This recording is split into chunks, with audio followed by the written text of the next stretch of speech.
आंसू का सैलाब ला दिया। उसको ये एहसास भी नहीं था कि वो हमारा नौकर है, हमारा मालिक नहीं है। उसको ये भी एहसास नहीं था कि किस तरह से पब्लिक को डील किया जाता है, भीड़ को किस तरह समझाया जाता है, किस तरह बड़ी बड़ी भीड़ को हाथ जोड़ के समझा के डील किया जाता है। इस लोकतंत्र में अधिकारी कर्मचारी अपने आप को मालिक समझने लगे हैं और इस जनता को, जो जनता असल में मालिक है, उसको गुलाम समझने लगे हैं। मैं आपको लगातार समझाता हूं, बिना शिक्षा के, बिना ज्ञान, उस बच्चे को अंतिम संस्कार करके लाठियां चला के ताकतवर समझते हो।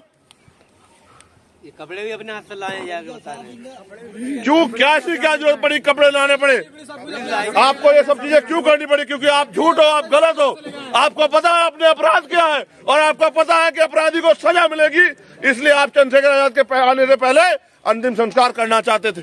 लेकिन आप भूल रहे हो कि देश में लोकतंत्र है, फाइलें बाद में भी खुलती हैं। सारे अधिकारी यहीं रहेंगे, कोई नौकरी छोड़कर नहीं भागेगा, कोई इस्तीफा नहीं देगा, कोई देश छोड़कर नहीं भागेगा। और आज जो कमजोर है हम लोग, हम इस प्रदेश में हमेशा कमजोर नहीं रहेंगे। इस बात को मेरी याद रखना कान खोल के। हम ताकतवर भी होंगे, मजबूत भी होंगे और आप हमारे साथ काम भी करेंगे। उस दिन हम आपसे हिसाब करेंगे जो जुल्म आज आप हमारे लोगों पे कर रहे हो। हम इंसान हैं और हमें इंसानों जैसे हक अधिकार होने चाहिए। लेकिन ये जो जुल्म हो रहा है, ये आपकी चुप्पी की वजह से हो रहा है। आप एक पार्क पे लड़ते हो, बहुत अच्छी बात है, सबने देखा ना कल रात से अब तक आप लोगों को पता लगाना यहाँ क्या हुआ। और ये कोई पहली घटना नहीं है, ये रोज होता है। हर दूसरे तीसरे दिन हम देश में कहीं ना कहीं सुनते हैं कि कहीं ना कहीं ये होता है। लेकिन अब बात आगे बढ़ गई। पहले तो लाठियों से हमें पीट के भगाने का प्रयास किया जाता, लेकिन अब उनको ये लग गया कि लाठियों से नहीं जाएंगे तो वो गोली चलाने लगे। ये छोटी बात नहीं है। सबसे पहले तो मैं भाई सोमेश जी को, जो आज हमारे बीच नहीं है, मैं उनको श्रद्धांजलि अर्पित करूंगा, क्योंकि 17 साल का एक बहादुर नौजवान, जिसकी वजह से आप और हम सब लोग आज यहाँ इतनी दूर चल के आए हैं, ये उसी के शहादत का नतीजा।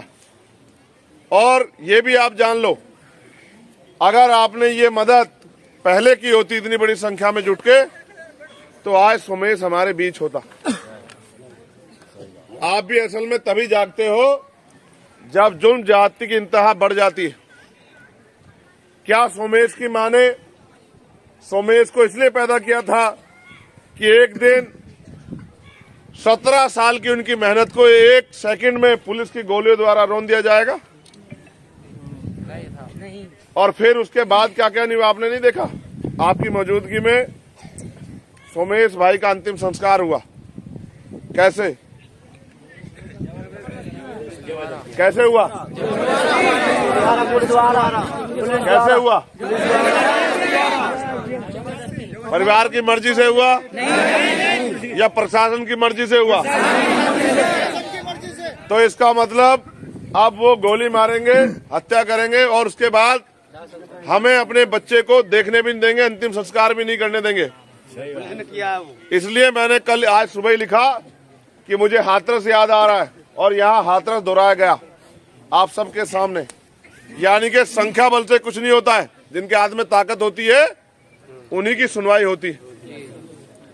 आप जानते हैं कि हम सब हर मामले में खड़े होके लोगों की आवाज बनने का काम करते हैं। मैं जब उनकी मां से बात कर रहा था तो उनकी मां ने मुझे बताया, और ये गर्व का विषय आप सबके लिए, मेरे लिए, और ये डर का विषय है आरएसएस और भाजपा के लोगों के लिए। जब हम एक बाबा साहब अम्बेडकर के पार्क के लिए, एक कुछ गज जमीन के लिए अपने प्राणों के बलिदान दे सकते हैं, तो जिस दिन संविधान पे आँच आई तो हम इस देश में किस हद तक गुजर सकते हैं, ये उनके लिए चैलेंजेस बात है। जिन लोगों को ये लगता है, हमने 2 अप्रैल 2018 में भी साबित किया था जब SC/ST एक्ट पे आँच आई थी, और हमने कल भी इस मिट्टी को खून से सींच के साबित किया कि जब बाबा साहब के सम्मान की बात आएगी, जब बाबा साहब के पार्क की बात आएगी तो हम हर कीमत चुकाने को तैयार है। इसके लिए वो माए भी धन्यवाद का पात्र है जिन्होंने माओ ने कल लाठियां खाई।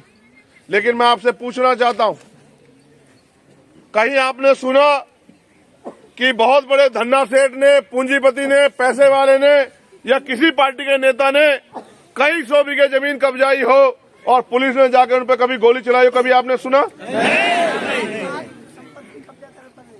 आप चेक करके देखो, अपने यहाँ के आंकड़े निकलवाओ भूमि के, तो आपको पता लगेगा बहुत सारी पंचायत की जमीन बड़े बड़े लोग कई 100 बीघे दबा के बैठे हैं। लेकिन इस सरकार में और ये जो हमारी सम्मानित पुलिस खड़ी है, इनको ये लगता है कि ये लोग जानवर हैं, इनको मारोगे तो कोई कुछ बोलेगा नहीं। लेकिन इनको ये नहीं पता कि जिनको जानवर समझा गया आजादी से पहले और जिनको आज भी जानवर समझने की भूल कर रहे हो, इस लोकतंत्र में वो बहुत शक्तिशाली है और उन्हीं के टैक्स के पैसे से आप तनख्वाह लेके अपने बच्चों को पालने का, पढ़ाने का, लिखाने का और अच्छे अच्छे कपड़े पहनने का, अच्छा अच्छा भोजन खाने का जो अधिकार आपको मिला है, ये इन्हीं गरीबों के, जिनको जानवर समझ के मारते, उन्हीं के टैक्स के पैसे से मिला है। मैं किसी जाति धर्म के खिलाफ नहीं हूं और क्योंकि मैं इंसानियत का सम्मान करता हूं, मानवता का सम्मान करता हूं, मैं किसी जाति, दलित, पिछड़े, आदिवासी, मुसलमान, सिख, जैन, बौद्ध, ईसाई, पारसी या न्याय पसंद किसी भी जाति धर्म का व्यक्ति या महिला हो, हमें किससे कोई लड़ाई नहीं है। ये जमीन पंचायत की जमीन जिसपे हमारे कूड़े थे, इसको हटा के साफ करके आप मुझे बताओ पूरी जिम्मेदारी से, जब हम इस देश में अंग्रेजों के अधीन थे और ये देश गुलाम था, मैं बार बार आपको समझाता हूं कि 14 अगस्त को जब हम अंग्रेजों के अधीन थे और 15 अगस्त को हम आजाद हुए, तो 16 अगस्त को हमारी जिंदगी में क्या बदला। जब 14 अगस्त को हम पे जमीन नहीं थी तो क्या 16 अगस्त को हमें जमीन मिली? जिन पे रोजगार नहीं थे उनको रोजगार मिले, जिन पे उद्योग धंधे नहीं थे उनको उद्योग धंधे मिले, जिन पे नौकरी नहीं थी उनको नौकरी मिली, जिन पे घर नहीं थे उनको घर मिला। हमारे महापुरुषों ने कहा कि आजादी अधूरी है जब तक धन धरती राजपाट में बंटवारा नहीं होता। आजादी तब पूरी होगी जिस तरह की सुविधाएं अमीरों को, जिस तरह के हक अधिकार अमीरों को मिल रहे हैं, उसी तरह के हक अधिकार हमें भी मिले। आप महसूस करो, आज हम अपने महापुरुषों की पार्क बनाना चाहते हैं या गुरु घर बनाना चाहते हैं, बुद्ध विहार बनाना चाहते हैं, जमीनें हमारे पास नहीं है, मगर इस देश में हमारी आस्था भी तो होगी, हमारा भी तो कोई सम्मान होगा। लेकिन कहीं ना कहीं ताकतवर लोगों को ये बर्दाश्त नहीं होता। मैं आपको पूरी जिम्मेदारी से कहता हूं, बहुत सारी मांगे मेरे सामने रखी गई और मुझे बताया गया कि प्रशासन ने इस पर सहमति जाहिर की है। मैं उस उप जिलाधिकारी एसडीएम साथी को भी, जो इतना नादान था, जिसको ये भी नहीं पता कि पब्लिक को कैसे डील किया जाता है, जिसने एक झटके से गोली के आदेश देके और हमारे एक हंसते खेलते परिवार में आंसू का सैलाब ला दिया, उसको ये एहसास भी नहीं था कि वो हमारा नौकर है, हमारा मालिक नहीं है। उसको ये भी एहसास नहीं था कि किस तरह से पब्लिक को डील किया जाता है, भीड़ को किस तरह समझाया जाता है, किस तरह बड़ी बड़ी भीड़ को हाथ जोड़ के समझा के डील किया जाता है। इस लोकतंत्र में अधिकारी कर्मचारी अपने आप को मालिक समझने लगे हैं और इस जनता को, जो जनता असल में मालिक है, उसको गुलाम समझने लगे हैं। मैं आपको लगातार समझाता हूं, बिना शिक्षा के, बिना ज्ञान के हम अपनी बात भी नहीं रख पाएंगे। मैंने एफआईआर की कॉपी पढ़ी है, क्या मजाक किया एफआईआर में। ऐसे ये एफआईआर कॉपी होती है क्या? आपने हमारी मांगे भी उसमें लिख दी। प्रशासन के लोग हमें बेवकूफ मानते हैं। कौन से एफआईआर में मांगे लिखी जाती है कि परिवार को ये मिलना चाहिए, परिवार को मिलना चाहते हैं? अगर ये गरीब लोग, अनपढ़ लोग नहीं समझते हैं तो आप मजाक उड़ाना चाहते हो हमारा। हमें वहां बंद करके जबरदस्ती ये उस बच्चे को अंतिम संस्कार करके लाठियां चला के ताकतवर समझते हो। ये कपड़े भी अपने हाथ से लाए जाके बता रहे। क्यों, क्या जरूरत पड़ी कपड़े लाने पड़े? आपको ये सब चीजें क्यों करनी पड़ी? क्योंकि आप झूठ हो, आप गलत हो, आपको पता है आपने अपराध किया है और आपको पता है कि अपराधी को सजा मिलेगी, इसलिए आप चंद्रशेखर आजाद के आने से पहले अंतिम संस्कार करना चाहते थे। लेकिन आप भूल रहे हो कि देश में लोकतंत्र है, फाइलें बाद में भी खुलती है, सारे अधिकारी यहीं रहेंगे, कोई नौकरी छोड़कर नहीं भागेगा, कोई इस्तीफा नहीं देगा, कोई देश छोड़कर नहीं भागेगा। और आज जो कमजोर है हम लोग, हम इस प्रदेश में हमेशा कमजोर नहीं रहेंगे, इस बात को मेरी याद रखना कान खोल के। हम ताकतवर भी होंगे मजबूत भी होंगे और आप हमारे साथ काम भी करेंगे, उस दिन हम आपसे हिसाब करेंगे जो जुल्म आज आप हमारे लोगों पे कर रहे हो। हम इंसान हैं और हमें इंसानों जैसे हक अधिकार होने चाहिए, लेकिन ये जो जुल्म हो रहा है ये आपकी चुप्पी की वजह से हो रहा है। आप एक पार्क पे लड़ते हो, बहुत अच्छी बात है, लड़ो, लेकिन एक तरफ तो संविधान को खत्म करने का पूरा प्रयास किया जा रहा है। जो संविधान हमें ताकत देता है, जब वो संविधान नहीं बचेगा हमारे, फिर ये गोलियां हम पे लगेंगी लगेंगी। आप बताओ, ऐसा ये लोग क्या अपराधी थे? नहीं। ये कोई हार्डकोर क्रिमिनल थे? ये कोई माफिया थे? और ये जमीन को कहां ले जा रहे थे अगर इनको गोली चलाने की नौबत आई? आप जानते हैं, मैं जानता हूं, मैंने आंदोलन किए। जब तक पुलिस लाठी नहीं चलाती जनता कोई विरोध नहीं करती है। जब पुलिस जाती करती है तब जनता अपनी जान बचाने को अपना प्रोटेक्शन करती है। सेल्फ डिफेंस का अधिकार हमें मिला है, लेकिन आप समझो कहां से चली गोली? खिड़की सामने, खिड़की में ये गोली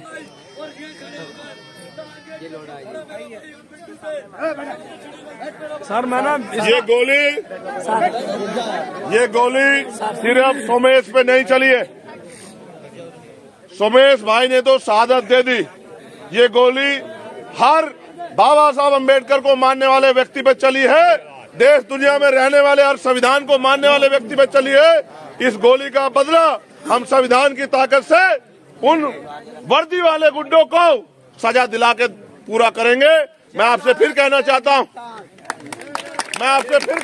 हूं, जो लोग इस पार्क का विरोध कर रहे हैं वो भी अनजान है। उनको भी नहीं पता कि उनको भी इस देश में स्वाभिमान सम्मान का जीवन बाबा साहब अम्बेडकर के संविधान ने दिया। उनको भी इस बात की जानकारी नहीं, लेकिन हम लोग जागरूक हैं, हम लोग अपने अधिकारों के प्रति सचेत हैं। हमारे महापुरुषों ने हमें सचेत किया है, तभी हमारी माँ बहनें बाबा साहब अम्बेडकर की पार्क की वैल्यू समझती है। ये पार्क हमारे पास हमारी धरोहर है। इस धरोहर पे, और आप जानते नहीं हो क्या, प्रधान जी ने इस पार्क का, अब इस बोर्ड का अपने हाथ से पुलिस आई थी, पुलिस ने आते ही डंडे मारने शुरू कर दिया। हमारे भैया की बहू के पैरों में मारे थे और यहाँ पर मारे थे, सजा दी। जेंट्स पुलिस थी, लेडीज पुलिस थी?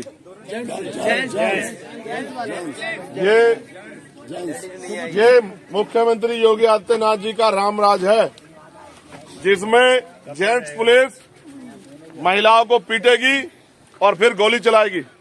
शर्म करो।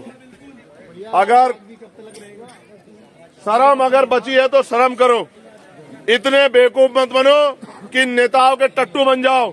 इतने बेवकूफ मत बनो कि नेताओं के चापलूस चमचे बन जाओ और गरीबों के, ये इनकी दुआएं बददुआएं तुम्हें जीने नहीं देगी। इनकी बददुआएं, उसकी माँ के आंसू,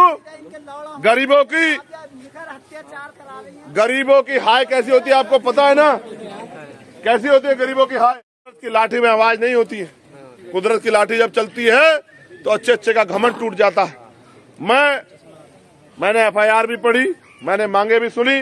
मैं आपको भी मांगे बताता हूं और मैं आपसे अपील करता हूं, क्या मुझे वो मांगों वाला पर्चा मिलेगा? और अपने साथियों को बचाने के लिए किया। लेकिन संविधान तो ये कहता ना कि अपराध करने वाला चाहे मुख्यमंत्री हो, प्रधानमंत्री, किसान हो, मजदूर, जो अपराध करेगा उसको सजा मिलेगी। यहाँ मांग ये है, पहली मांग, उप जिलाधिकारी के विरुद्ध रिपोर्ट दर्ज करते हुए कार्रवाई की जाए, उसको नौकरी से बर्खास्त किया जाए। क्या नौकरी से बर्खास्त किया गया? नहीं। वो गोली चलाएगा और उसकी बदली होगी। सिर्फ हमारे भाई की जान चली गई, उसकी बदली होगी। बहुत अच्छे। चौकी पर तैनात चौकी इंचार्ज एवं समस्त पुलिस कर्मियों को नौकरी से बर्खास्त किया जाए। मैं ये नहीं कहता जिसका दोष है, जिसका दोष नहीं है उस पर कार्रवाई करो, लेकिन मैं पूछना चाहता हूँ, जिस पुलिस ने ये नंगा नाच किया, क्या उन पुलिस वालों पे कार्रवाई होनी चाहिए? नहीं होनी चाहिए? मृतक के परिजनों को 1 करोड़ रुपए का मुआवजा दिया जाए। आप याद करो, लखनऊ में यूपी पुलिस के एक जवान ने गोली मार के एक व्यक्ति की हत्या की। मुख्यमंत्री ने उस परिवार को बुलाया और 50 लाख रुपए का मुआवजा दिया और क्लास 1 की नौकरी जो है वो उसकी पत्नी को दी। ये हत्या किसने की? किसने की हत्या? पुलिस ने। तो फिर आपसे दोहराया क्यों हो रहा है? आपको भी वो मुआवजा और वो नौकरी मिलनी चाहिए नहीं मिलनी चाहिए, बताओ। एक और घटना हुई थी, एक व्यापारी को आजमगढ़ में या गोरखपुर में पुलिस ने होटल में घुस के मारा। उसके परिवार को भी मुआवजा और उसकी पत्नी को भी या उसके परिवार किसी व्यक्ति को नौकरी दी गई। ये दो उदाहरण हमारे सामने है जो उत्तर प्रदेश सरकार ने उत्तर प्रदेश पुलिस की अपराध करने पे किया। लेकिन अभी हमारे व्यक्ति को क्या मिलेगा इसकी जानकारी हमें नहीं। किसका फोन है ये? मेरा फोन।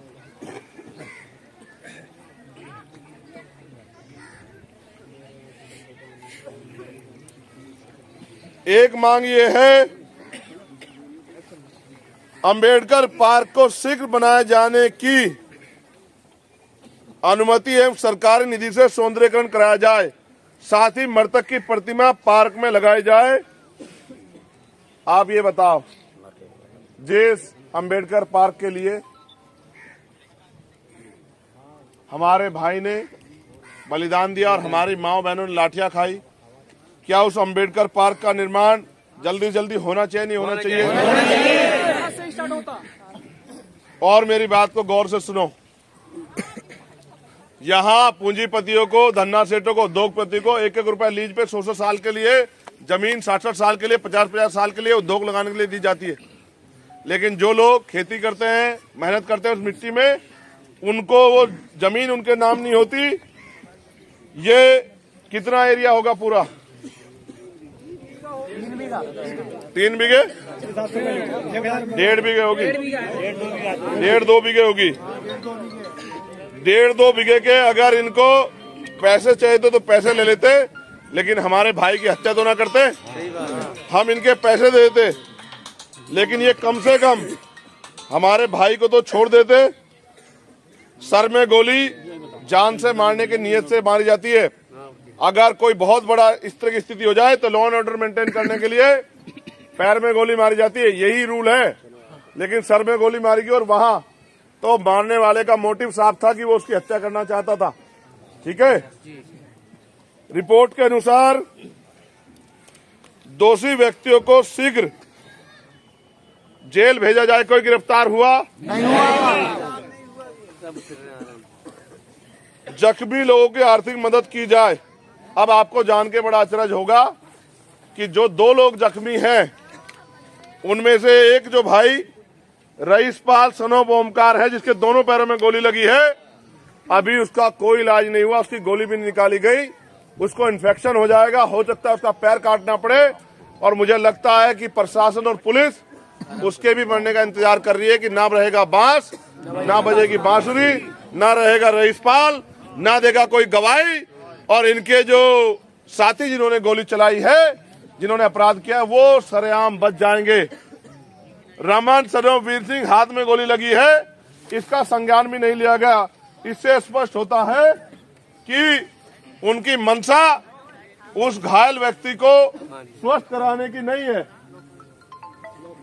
और आखिरी मांग ये है, ये दे दो पकड़ के, दे रहे काम है।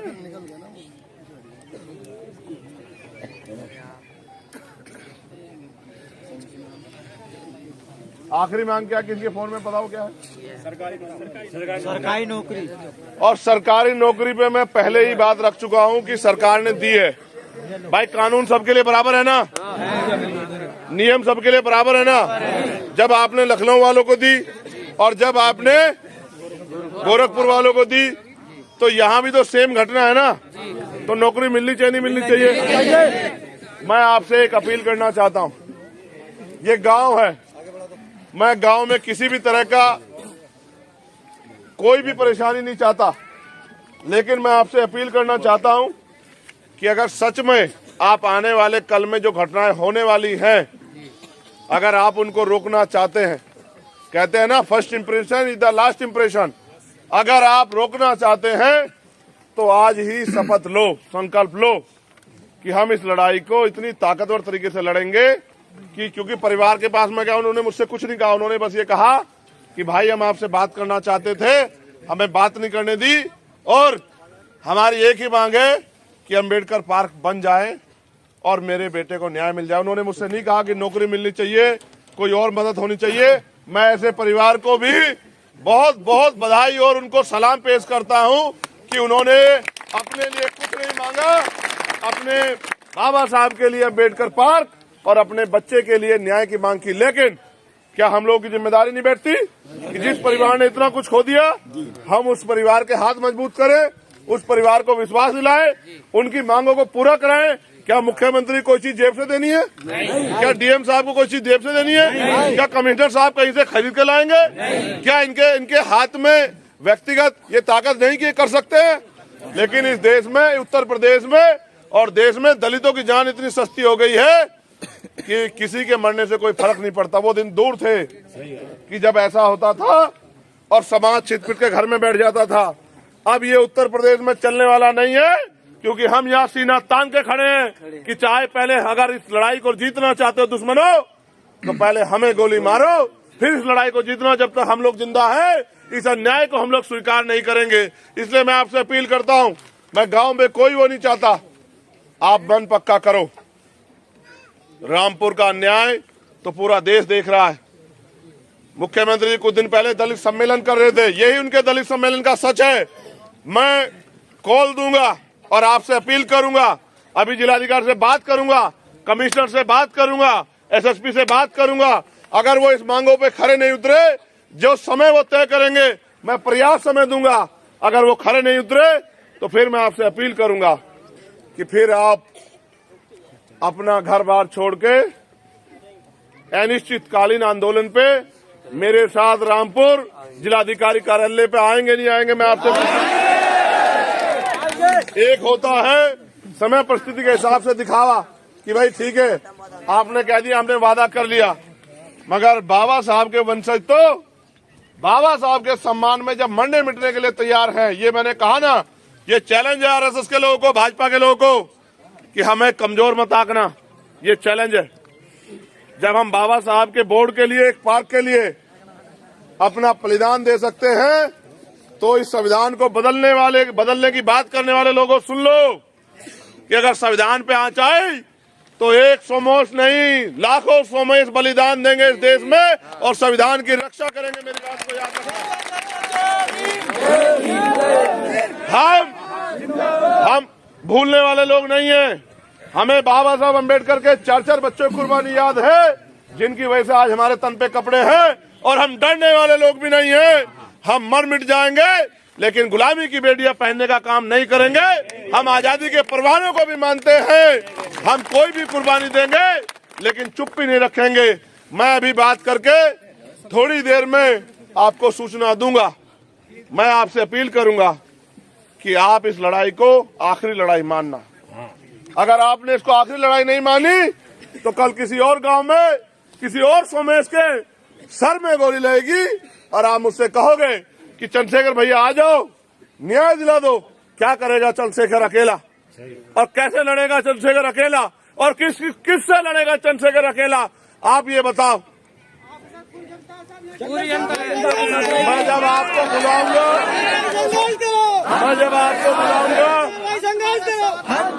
देखो सुनो, किसान 13 महीने बैठे रहे। मुख्यमंत्री जी ने ऐसा ही वादा किया उनसे, प्रधानमंत्री जी ने, याद करो मेरी बात को, मैं आपको क्यों बता रहा हूँ। प्रधानमंत्री जी ने ऐसा ही वादा किया उनसे मीटिंग करके और कहा एमएसपी की गारंटी देंगे, आपके मुकदमे वापस करेंगे। क्या हुए? 13 महीने की कुर्बानी और 700 लोगों की शहादत के बाद 2 साल बाद, 1.5 साल बाद उनको पता लगा कि प्रधानमंत्री ने उनसे झूठ बोला। जब प्रधानमंत्री झूठ बोल सकता है तो कमिश्नर साहब, डीएम साहब, कप्तान साहब का क्या भरोसा करे? वो झूठ नहीं बोल सकते। आपको याद होगा हाथरस में मुख्यमंत्री ने ट्वीट करके कहा इस परिवार को सरकारी आवास और नौकरी दूंगा। आज तक उस परिवार को सरकारी आवास और नौकरी नहीं मिली। ये जाति धर्म देख के कार्रवाई करते हैं, ये जाति धर्म देख के न्याय करते हैं। इनकी बंदूक का लोहा भी जाति धर्म देख के चलता है। और आप ये भी समझ लो, वो जो गोली लगी वो गोली भी आपके टैक्स के पैसे से आई है। इन्होंने कोई गोली अपनी तनख्वाह से नहीं खरीदी, आपके टैक्स के पैसे गोली से आपको मारने का उत्तर प्रदेश में हो रहा है। तो मैं आपसे एक ही अपील करूंगा मेरे भाइयों बहनों, एक आदमी अकेला नहीं आएगा।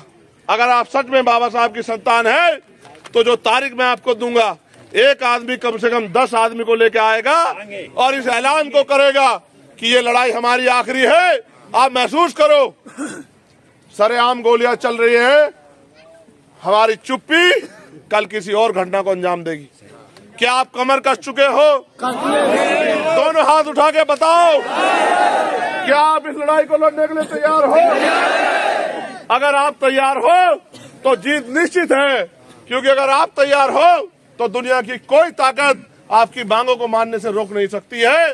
इसलिए मैं आपसे अपील करूंगा कि जिस दिन मैं तारीख दूं, और मैं परिवार के लोगों को भरोसा दिला कहता हूं, इसी पार्क पे जहां मेरे भाई की शहादत हुई, कि सरकार की ईंट से ईंट बजा देंगे, अपनी पूरी मांगे पूरी करवा के रहेंगे। ये बात मैं आपसे वादा करता हूं, अगर आप लोग तैयार रहे। आप किसी की बातों में मत आना, आप इनकी झूठी बातों में मत आना, ये धोखा देने का काम करते हैं। मैं पूछूंगा, मुझे विश्वास है कि जिलाधिकारी जो कसम खा के गए हैं उस मांग के सर पे हाथ रख के, वो उस मांग को मानेंगे, उस बात को पूरा करेंगे। मैं ज्यादा गलती उस एसडीएम की मानता हूं जिसको जानों की कीमत नहीं पता है। एक बच्चे को पैदा करने के लिए मां को 9 महीने पेट में दर्द सहना पड़ता है, खाना पीना तमाम तरह की परेशानियां उठानी पड़ती है, और मां उस बच्चे को जब पालती है पूरी पूरी रात वो रोता है, खुद गीले में सोती है, उसको सूखे में सुलाती है। वर्दी पहन के वर्दी के रक्षक ये भूल गए हैं कि कल उन्होंने एक मां के कोख से, उसके खून से होली खेली है। ये वर्दी पहन के हमारे रक्षक लोग भूल गए हैं। मैं इनको भी गलत इसलिए नहीं मानता कि ये तो वो करते हैं जो भाजपा के नेता करवाते हैं, ये वो करते हैं। पुलिस सरकार की होती है, कल हमारी सरकार होगी तो पुलिस हमारी होगी, हमारे हिसाब से काम करेगी। आज जिनकी सरकार है उन भाजपा की वजह से आप पे गोली चल रही है। आपको भी ये समझना पड़ेगा कि इन भाजपा के चक्कर में आओगे तो आपको अपने बच्चों के खून से रोज खोली खिलती दिखाई देगी। इसलिए मैं आपसे अपील करूंगा कि आप दोबारा सोच लो, अगर डरने का मन है तो आज पीछे हट जाओ, और अगर लड़ने का मन है तो संवैधानिक तरीके से जो कॉल दी जाएगी उसमें आओगे नहीं आओगे दोबारा बताओ। एक आदमी कितने आदमी लेके आएगा? 9 तो नहीं लाओगे? पक्का? ऐसे ऐसे हाथ उठा के बताओ। जय भीम, जय भीम, जय भारत, जय भारत, जय संविधान। संविधान की रक्षा कौन करेगा? लोगों की रक्षा कौन करेगा? किसानों की रक्षा कौन करेगा? जवानों की रक्षा कौन करेगा? दलितों की रक्षा कौन करेगा? पिछड़ों की रक्षा कौन करेगा? मुसलमानों की रक्षा कौन करेगा? सिखों की रक्षा कौन करेगा? बौद्धिस्टों ईसाइयों की रक्षा कौन करेगा? जैनों की रक्षा कौन करेगा? जय जवान, जय जवान। एक अपील मेरी आपसे और है, अपनी तरफ से कोई गलती नहीं करनी है, कोई मौका नहीं देना है। जिस तरह से आए हो उसी तरह से लौट जाओ और मेरी कॉल का इंतजार करो। कोई अपनी तरफ से गलती नहीं करनी है, कोई मौका नहीं देना है। हमारी पीठ पे लट पड़ी हुई, आपकी पीठ पे पड़ी है कि लाठी की कसम, चंद्रशेखर वादा करता है आपकी पीठ पे पड़ी है कि लाठी की कसम, सौगंध संकल्प कि जब तक न्याय नहीं मिलेगा आंदोलन जारी रहेगा। लेकिन आपसे मेरी अपील है मेरे लोगों, हम संविधान को मानने वाले लोग हैं, जैसे आए हो ऐसे ही शांति से चले जाओ अपने घरों की तरफ। और मेरी उस कॉल का इंतजार करो जिस कॉल के बाद यहाँ का प्रशासन शासन